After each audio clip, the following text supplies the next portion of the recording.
Today we're going to talk about how to price your menu in a restaurant so you're not losing money. Hey, I'm Darren. I've owned a restaurant in Dublin for over 15 years and I'm going to show you how to price menu items, and this can work in any restaurant anywhere in the world. Today we're going to talk about GP calculation. We're going to go through how to price an item and basically what are the pitfalls or what are the common mistakes people have when pricing menus. Okay, so starting off with GP.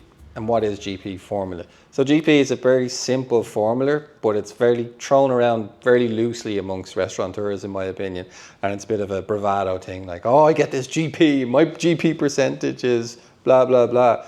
But basically GP is a formula that you use to price a dish to ensure that your business covers costs and performs profitably. To break it down a little bit, GP percentage is a calculation of the buying and selling of products, and the industry standard in Dublin in a fine dining or restaurant environment would be something between 72 to 75% GP. But then of course, if you've got a takeaway corporation, McDonald's, they're operating on higher GPs, like closer to the 80%. So let's get straight into the formula. That's probably why you've come here. How do you work out the price of a dish on the menu? So your selling price ex VAT minus your cost of ingredients divided by your selling price ex VAT again, multiplied by 100. And that's basically the simple formula to calculate GP percentage. I have an item on the menu priced at €15.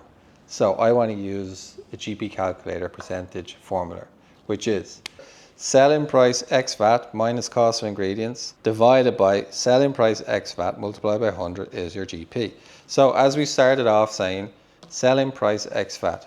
Quick little way to get your ex VAT price is, our selling price is €15. VAT in Ireland is 9%. €15 divided by 1.09, 13.76. That's our selling price ex VAT. So 13.76 minus the cost of ingredients, in this case €4, divided by selling price ex VAT 13.76 multiplied by 100. In this case, we work all this out, we get 70.94.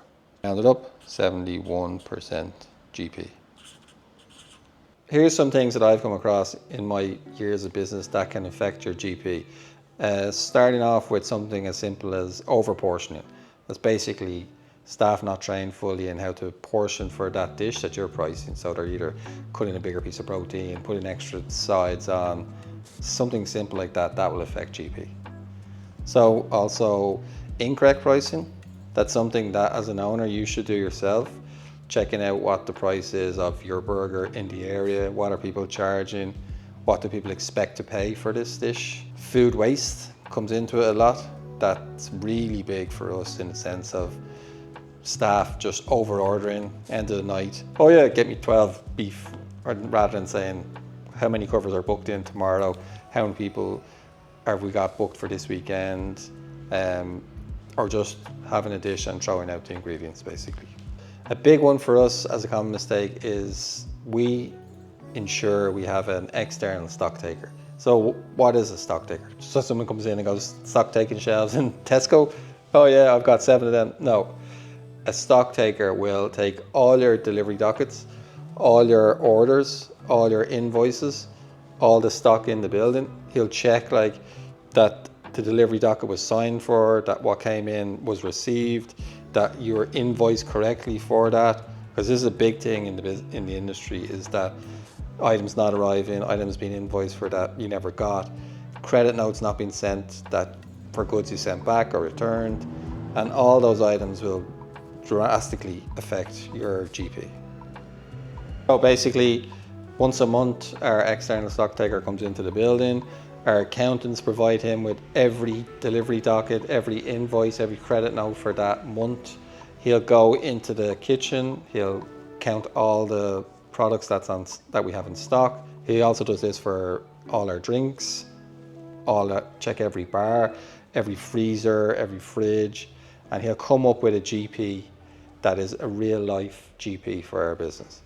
And historically, which is even better, he'll show you every GP over the last month for the last 10 years. So I can go back and say in 2019, in June, our GP was this, and check that to what our GP is now. So lastly, a really good thing to have an external stock taker is for revenue, because if you're ever audited, it's very valid to have someone that comes in and does a stock take for you. It's independent, basically. It's not like you getting a bar manager to check the stock down the end of the bar at the end of the night, like so. It's something to back up your GPs and your accountability. Hopefully that fills you in on how to calculate GP in a restaurant.